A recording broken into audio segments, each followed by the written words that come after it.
Oke guys, jumpa lagi channel bisnis online ala Sirtiman. Kali ini akan membahas tentang pekerjaan ya, pekerjaan online terutama ya. Pekerjaan online apa yang kudu kita tinggalkan, kita ikhlaskan gitu. Nah, di sini ada pilihan ya, mau ditinggalkan atau enggak. Untuk yang ditinggalkan nanti Sirtiman jelasin, untuk yang enggak juga nanti Sirtiman kasih solusi gitu. Oke, jadi kita coba ya, misalnya kita lagi cari duit di online itu, ngetik di Google Search yang nongol apa? Yang nongol pertama adalah kalau yang di atas kan bersponsor iklannya. Yang nongol adalah freelance. Di sini freelance ya. Makanya ini yang jadi ide ya konten ini. Ini kenapa harus ditinggalkan gitu. Jadi Sirtiman mau cerita ya, pengalaman pribadi juga keadaan dulu ya, kejadian dulu gitu. Jadi dulu ini Sirtiman freelance ya di Fiverr, karena Sirtiman itu buka jasa seputar membuat website ya, membuat WordPress ya, seputar seperti itu WordPress. Dan kendalanya semakin ya, untuk awalnya kan dapat klien senang, satu dua tiga empat sampai puluhan gitu. Cuma kalau udah mendekati mau ratusan ini mulai ada masalah. Masalahnya apa? Masalahnya adalah kita harus memilih, kalau mau dikerjain sendiri ya kita benar-benar capek ya, dari mungkin ngabisin waktu dah ya. Kalau mau dioper ke orang atau istilahnya di pakai jasa orang gitu ya, di outsource ya, istilahnya di outsource ya, kita membagi membagi komisi. Dan yang jelas ya puyeng sama urusan outsource-nya ya. Kadang outsource-nya ini bisa dipercaya nggak, ngerjain tugasnya nggak, dan lain-lain. Soalnya kan semuanya serba online tuh, beda gitu. Nah, di sini ya hal itulah yang membuat Sirtiman ini jadi apa ya? Ya emang kita semua butuh duit cepat gitu loh. Freelance emang bener-bener istilahnya memberikan jalan untuk mendapatkan duit secara cepat ya. Mungkin kalau di offline ada kayak ojol.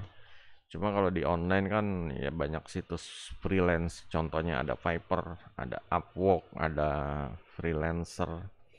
Nah, di sini emang memberikan duit cepat gitu. Dan ya sebenarnya ya tergantung orangnya. Kalau emang enjoy dengan freelance ya silahkan. Cuma harus pada tahap jobnya banyak dan harus dikejar tenggat. Nah, ini mulai mulai harus ada pilihan antara mau digarap semuanya atau malah digarap semuanya. Kadang ya waktunya kurang gitu karena kadang jobnya terlalu banyak. Kalau di outsource juga ya kita jadinya ya emang sih seharusnya ya itu solusinya outsource gitu. Cuma permasalahannya adalah outsource ini bisa ngerjain tepat waktu nggak? Karena kalau misalnya telat ya kita reputasinya dapat rating jelek gitu. Semakin persaingannya ketat ya, persaingannya ketat. Kalau ratingnya turun sedikit udah mungkin minggu depan nggak dapat job lagi atau berkurang, dia istilahnya algoritmanya seperti itu. Nah, di sini Setiman mau ngambil contoh lagi kejadiannya zaman dulu ya, sebelum ya istilahnya pas YouTube baru-baru muncul ya. YouTube baru muncul tahun berapa? 2015 mungkin ya. Nah, di sini 2000, mungkin 2012 ya, 2012-an deh. Ya mungkin antara segitu, 2012 2015. Mulai orang tertarik pada video marketing ya, istilahnya pada nge-YouTube seperti itu. Dan orderan untuk jasa video ya, video ini banyak sekali, entah itu video editing atau intro outro, pokoknya serba video. Apalagi zaman dulu tuh kayak apa ya, kayak cari duit online itu butuh semacam kayak video, kalau nggak animated, poker person ya, pokoknya yang video-video yang yang sales video itu yang sales video itu ya kalau nggak animated atau spoken person ya. Nah ini banyak sekali orderan ini karena orang kan banyak jualan online ya, orang banyak butuh video ini sangat convert banget, lagi ngetren gitu. Dan banyak ya kayak yang seller-seller yang ngejual jasa di video ini, ya mereka udah keteteran. Istilahnya emang sellernya sedikit, yang paham video zaman dulu yang masih sedikit. Mereka mulai keteteran dan bener-bener sampai lapaknya ditutup karena jobnya ini bener-bener apa ya, kalau video ya terutama makan waktu ya, bikinnya, ngerendernya, terus ngirimnya juga, orangnya download juga, belum kalau orangnya minta revisi dan lain-lain. Ya, mungkin orderannya banyak gitu yang tahu, cuma ya emang kapasitas yang ngerjainnya ini terbatas gitu. Jadi ya setelah setahun 2 tahun ya mungkin ada yang istilahnya masa-masa emas gitu ya, mulai pada grafiknya menurun, artinya mereka udah keteteran banget deh, udah nggak sanggup gitu. Mau di outsource kayak gimana, orderannya menumpuk terus. Ujung-ujungnya benar-benar pada frustasi, akhirnya lapaknya ditutup. Ya, mungkin setelah setahun 2 tahun setelah itu baru akun-akun Fiverr-nya dijualin di forum-forum gitu ya. Karena emang ya pertama levelnya udah naik, kedua ya zaman dulu belum ada ini ya, belum ada apa algoritma levelnya itu berdasarkan diupdate 6 bulan sekali, belum ada itu. Jadi kalau level 2 ya udah level 2 aja mau dapat order atau enggak gitu. Jadi kalau udah akun seller level 2 dijual, yaitu istilahnya lebih lebih menarik ya untuk para pembeli untuk ngorder level yang lebih tinggi seperti itu. Kalau level seller 3 zaman dulu itu udah rame banget ya, udah rame banget bener-bener ya, kayak konten artikel ini udah sehari 1000 order gitu. Nah di sini ya kejadiannya seperti itu. Jangan sampai kalian ini ya kalau udah memilih freelancer emang nyaman ya, dapat duit terus gitu. Cuma saat pekerjaannya, jobnya nambah, terus deadline-nya semakin mepet, ya kalian harus punya solusi antara outsource atau bikin tim sendiri juga. Yang kedua garap sendiri, cuma ya babak belur gitu istilahnya, ya banting tulang karena emang dapat duitnya penuh ya, cuma benar-benar ya kurang istirahat istilahnya seperti itu. Nah di sini emang Sirtiman ya berapa berapa tahun kayaknya bikin, apalagi di zaman dulu bikin website itu murah yang 35 bikin autoblog kayak gitu, atau $5 bikin autoblog. Dan ini eh, ya makan waktu dan tenaga. Emang kalau dilihat orderannya ya enak gitu, dapat duitnya jalan terus gitu.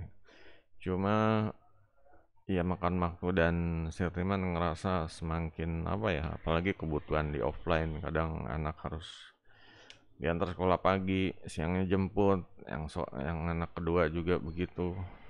Kadang sekolahnya agak agak agak siang jam 9, jemputnya agak ya, seperti itu jadinya. Ya harus ngelepas gitu loh, harus cari bisnis yang nggak terlalu makan waktu, nggak terlalu apa ya, harus di depan komputer terus. Makanya di Fiverr Sirtiman ya zaman dulu ya mulai milih bisnis yang jualan template-template atau jualan yang sesuatu yang di-download aja deh, nggak mau ngerjain kayak artikel, bikin website atau ya pokoknya yang kayak gitu-gitu di stop tuh, karena akan makan waktu ya. Kita jadi ya emang dapat duit, cuma kalau jadi offline-nya keteteran juga bisnis jangka panjangnya. Nah ini terutama kalau freelance ini kan duit cepat, ini emang jangka pendeknya. Makanya kalau ya namanya pebisnis ya pasti nggak cuma mikirin jangka pendek doang. Kalau yang keasikan mungkin dia masih belum paham tentang bisnis ya. Bisnis tuh harus besar dalam artian bisa survive di masa depan gitu. Kalau mikirin jangka pendek doang, habis waktu, nanti ujung-ujungnya ya model kayak apa, bayar tim, terus ya akhirnya ya jadi pusing, kliennya nambah, cuma timnya juga ditambah terus, gajinya juga nggak murah juga. Kadang ya namanya gaji orang ya beda kalau pakai software gitu. Kalau gaji orang kan beda, orang itu harus makan. Untuk kebutuhan makannya kadang ya berapa? Kalau orang dikasih gaji 2 juta, 2 juta itu ya mereka rawan cari cari pekerjaan lain, atau malah pekerjaan kita di nomor sekian kan. Mereka pasti nyari gaji yang gede yang bisa buat makan, bisa buat hidup itu. Kalau cuma 2 juta istilahnya cuma bayar internet doang ya, dulu internet mungkin antara ya 200 300 sampai 500. Jadi ya seperti itu kejadiannya. Mungkin kalau bayar terlalu murah 2 juta atau ya apalagi di bawahnya, mereka akan ya ngerjainnya ya sesuka hati aja. Tapi kalau dibayar terlalu mahal, kitanya juga akan terlalu berat gitu. Jadi keuntungannya tipis sekali. Makanya apalagi kalau jobnya lagi sepi, ya ini mereka nggak mau tahu gitu. Ya kadang kadang ada yang kita butuh pekerja tetap, cuma ada juga yang ya cabutan istilahnya ya, supplier seperti itu ya. Ya cuma kalau lagi sepi ya yang pekerja tetapnya itulah yang harus, ya dulu kan pernah setelan akhirnya nggak bisa diteruskan gitu karena emang jobnya tiba-tiba sepi. Dan ya mereka mau digaji pakai apa gitu. Kalau semakin dikurangin mereka juga nggak mau, akhirnya mendingan diberhentiin sekalian. Kita cari cari duit cara lain seperti itulah ya. Cari duit internet banyak cara gitu ya. Di sini kan bisa dilihat nih, ada grafik, digital marketing aja, ada SEO, lokal, sosial media, ada video marketing, email marketing. Makanya Sirman kalau dulu di bidang website, makanya Sirman ganti ke ya ini affiliate marketing, email marketing, e-commerce seperti itu. Jadinya emang dicari cara cari duit yang nggak terlalu rempong gitu, nggak terlalu lempongnya. Ya mungkin ada ya, istilahnya jobnya banyak, cuma harus butuh orang tambahan gitu.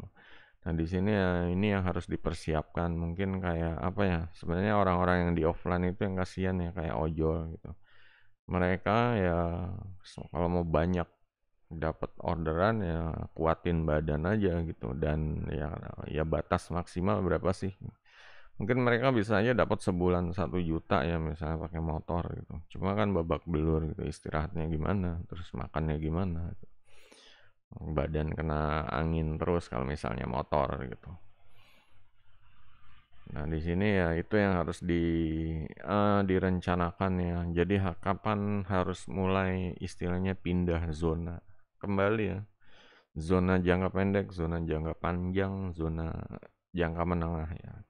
Ya sebenarnya kalau yang mau bertahan ya di zona freelancer, artinya zona jangka pendek, ya emang bisa gitu, bisa.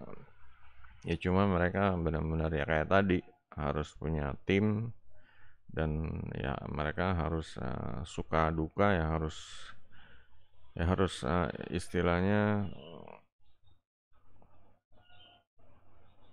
harus nyelesain masalah sama tim-timnya, karena setiap banyak kepala pasti akan ada banyak masalah gitu. Mungkin banyak tim sewa 5 atau 10 orang, dari 5 ini duanya ini macet gitu ya.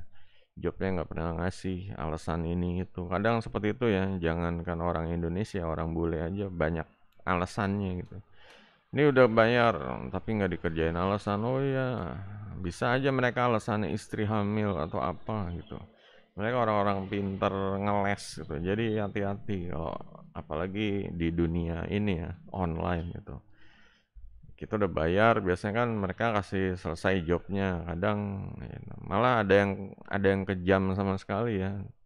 Kayak di Viper ini ada yang mereka buka jasa video ya, video submission seperti itulah. Jadi di video kita disubmit sama dia ke berbagai situs-situs video. Nah, di sini ya begitu, mentang-mentang dia udah banyak job, sibuk, jadi kita langsung kalau meleng kita langsung jobnya diselesain, dia bilangnya udah gitu ya. Alasannya softwarenya emang nggak bisa dilacak atau apa gitu, jadinya emang karena ini submissionnya ini ya harus masuk ke situs-situs, harus login dan lain-lain, jadi mereka nggak ya, pokoknya banyak alasannya dah. Mereka nggak ngasih SS udah disubmit atau apa, bilangnya ini pakai software jadi otomatis udah diurus seperti itu, jadi nggak ketahuan beli kucing dalam karung juga. Nah, dan ya hasilnya nggak ketahuan, mungkin kita dapat traffic ya, cuma kalau sama dia dibeliin traffic odong-odong, dibeliin traffic yang ece-ece, ya ini ketahuan gitu, bisa aja ya, bisa aja karena kita nggak tahu, kita nggak ya emang nggak tahu pertama softwarenya ini kayak gimana, dashboardnya, terus em, cara kerjanya gimana. Tahunya kan beli jasa disubmitin ke 10 situs video marketing seperti itu, dan ya mungkin dia alasan banyaknya orderan, terus softwarenya juga punya apa ya, karena premium nggak bisa punya privasi dan lain-lain, jadinya ya itulah, jadinya mereka memanfaatkan kesempatan dalam kesempitan. Kita udah bayar ya nggak tahu, kayak beli kucing dalam karung gitu. Jadinya banyak alasan. Nah di situ ya harap hati-hati ya kalau mau cari ibaratnya supplier atau tim. Jadi kerjaan mereka nih ya kadang ada sih mereka yang dioper ya, minta oper, kerjainnya pakai Skype seperti itu. Nah, ini biar mereka ya biar pada ngeliat gitu kerjanya tuh pakai apa, dashboard. Ya pokoknya apa yang kita kerjain di desktop kita mereka bisa lihat gitu. Jadi kayak ya mantau lah seperti itu. Nah, di sini yang kalau mau bertahan di situ ya itu harus siap ya, siap rempong gitu aja lah. Sejalan dengan waktu pasti udah terbiasa ya. Cuma kalau ala Sirtiman ya, Sirtiman udah paham tentang jangka pendek, jangka menengah, dan jangka panjang. Di situ Sirtiman harus ya upgrade ya mau nggak mau. Karena Sirtiman bukan bisnis buat jangka pendek doang gitu, pasti mikirin jangka panjang. Istilahnya jangka pendek itu duit cepat, jangka menengah duit istilahnya ngedein atau lipat ganda ya, ngedein pemasukan. Jangka panjang ini untuk passive income atau duit ya, istilahnya kerjanya sedikit tapi duitnya masuk terus, ada terus gitu. Itu yang jadi formula bisnis ya ala Sirtiman seperti itu. Jadi kalau ada yang mau tanya silahkan guys, mungkin ada yang belum paham tentang jangka pendek, jangka panjang, jangka menengah. Kalau mau tanya silahkan juga, jangan lupa jempolnya guys. Sampai jumpa video berikutnya. Goodbye.